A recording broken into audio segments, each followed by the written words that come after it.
Bonjour Christian Estrosi. Bonjour. Je le disais, 11 morts pour les inondations dans l'Aude, un bilan qui reste naturellement provisoire. Dans un cas comme celui-ci, vous êtes du genre à dire le risque zéro n'existe pas, à être un peu fataliste, ou est-ce que vous dites on peut mieux faire, on peut toujours mieux faire? Bon, il y en a toujours eu, j'en ai connu en 2015 dans mon département.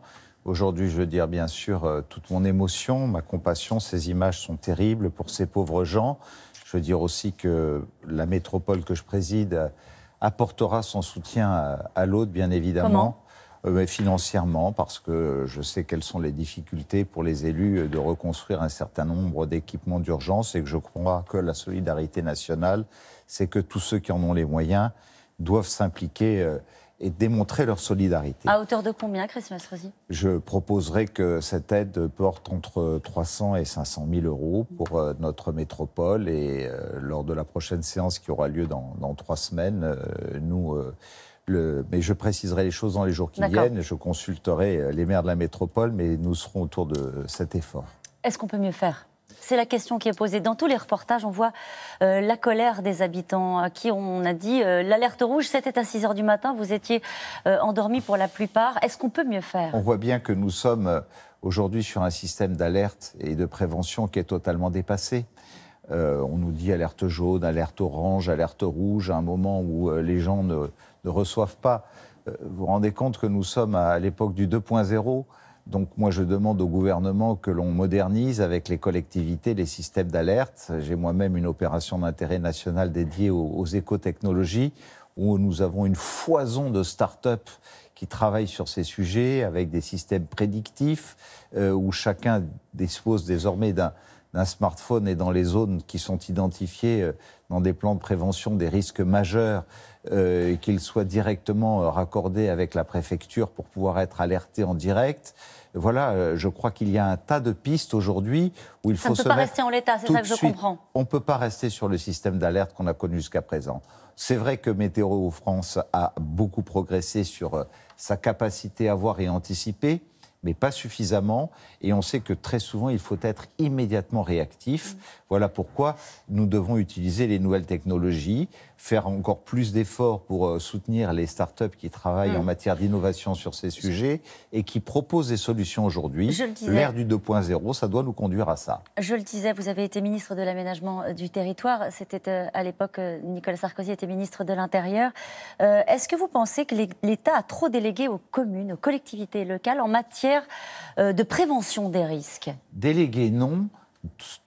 S'être trop déchargé, oui.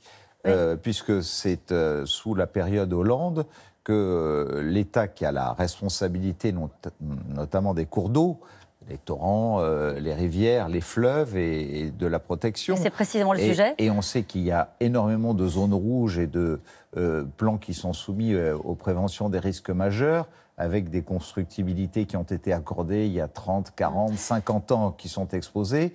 Toutes les mesures n'ont pas été prises et en même temps, c'est déchargé sur les collectivités en leur disant maintenant, c'est à vous de financer. Et on leur a même transféré une taxe en leur disant l'État ne vous donne pas les moyens, vous transfère la responsabilité, mais si vous voulez lever un impôt spécial, pour pouvoir le faire, faites-le. Vous savez combien les maires sont rétifs à cette propension à lever l'impôt. Donc on va y revenir forcément, dans un instant. Bon, ma métropole, par exemple, a la compétence GEMAPI, puisque ça s'appelle la loi GEMAPI. Nous le faisons parce qu'il se trouve que nous en avons les moyens, sans lever l'impôt. Mais par contre, nous en faisons profiter aussi le reste du département. Il y a eu à Antibes, il y a eu à Cannes des drames. Aujourd'hui, nous sommes solidaires de tout le département avec Christian notre métropole. Estrosi, est-ce qu'il faut préparer les populations? Peut-être changer les systèmes d'alerte, mais tous les secours qui sont interrogés depuis hier, les sapeurs-pompiers, à commencer par eux, disent qu'il faudrait à un moment donné former davantage les populations pour qu'ils répondent, qu'ils aient les bons réflexes au moment où ils sont alertés des dangers. Est-ce que vous le faites, vous, dans une ville comme Nice? Bien sûr, il y a, et notamment dans les écoles, et puis sur les zones qui sont exposées. Aujourd'hui, les maires réunissent font des plans d'anticipation Donc ça, c'est fait. et interviennent. C'est fait, mais parce que nous avons peut-être la chance d'être sur un territoire qui est organisé sous forme de métropole, où il y a beaucoup de mutualisation sur la gestion des cours d'eau, sur les réseaux d'assainissement, sur l'aménagement du territoire, c'était la question. sur les plans locaux d'urbanisme à une échelle intercommunale. Tous les territoires de France n'en bénéficient pas. Est-ce qu'il a manqué un ministre de l'Intérieur pour faire face à cette crise-là? Je fais évidemment référence au remaniement On a qui toujours tarde. besoin d'un capitaine.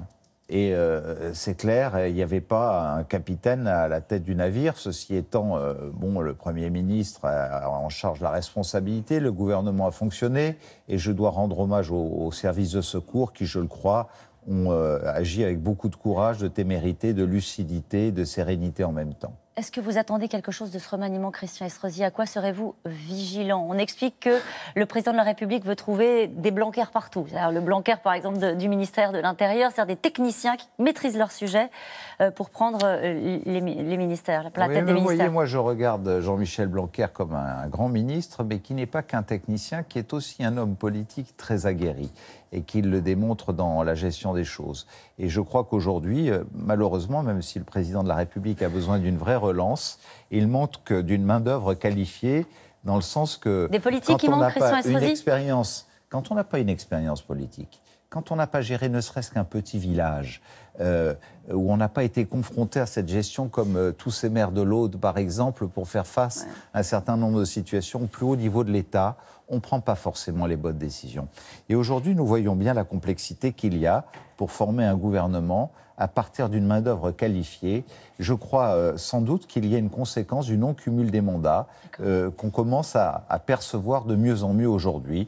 Dire au fond que quelqu'un qui est maire, président d'un exécutif, ne peut pas être en même temps ministre, eh bien ça conduit aussi à ces conséquences-là. Alors que le gouvernement communique sur la baisse de la taxe d'habitation, l'Union nationale des propriétaires immobiliers publie son palmarès des villes qui ont le plus augmenté les impôts locaux, et Nice arrive plutôt en haut de tableau. Le taux de la taxe foncière a augmenté de 18% en 2018. Alors ça n'est pas la ville de Nice, puisque la ville de Nice n'a jamais augmenté sa taxe foncière et que nous venons même de voter une baisse de 2% de la taxe foncière. L'UNPI est contesté d'ailleurs par l'Association des maires de France. On parle de la taxe d'habitation d'abord. Il se trouve que justement la ville de Nice a baissé en 2015 et en 2016 sa taxe d'habitation. Mais par contre, la métropole C'est vous aussi, la métropole. La métropole a créé un taux de 6%. C'est-à-dire que nous avons été une des dernières métropoles de France à actionner ce levier. Lorsque vous voyez la feuille d'impôt, 6% de taxes foncières pour la métropole, 13% pour le département. Et il se trouve qu'il y a des centaines de millions d'euros qui sont investis pour le tramway, pour les réseaux d'assainissement, pour la voie publique, pour l'éclairage public, pour les transports. C'est des bons impôts, c'est ça que vous êtes en train d'expliquer aux gens qui vous regardent. On ne voit pas où vont les 13% du département, mais les 6% de la métropole, on voit où ils vont. Justement, un mot sur Éric Ciotti. Il est accusé de fraude massive pour son élection à la présidence de la Fédération départementale des Alpes-Maritimes. Est-ce que vous avez des doutes sur l'organisation des conditions du vote, Christian Estrosi? Moi, je ne commenterai pas plus que de raison tout cela. Un petit peu quand même. Simplement, on voit bien qu'il y a toujours ce virus de la fraude qui n'est pas éradiqué au sein des Républicains. Il se trouve, voyez-vous, que j'avais demandé qu'il y ait un vote par papier sans procuration. Il se trouve que pour les élections primaires, on avait réussi à faire voter 4 millions de personnes par papier. Là, le vote électronique, je l'avais mis un peu en cause, un peu en doute. Donc vous avez des doutes? Et j'ai des doutes, mais comme je n'ai pas voulu me mêler de cette élection, j'attendrai que la haute autorité se prononce. C'est gentil, merci à vous, Christian Estrosi. C'est fini, c'est à vous, Laurent.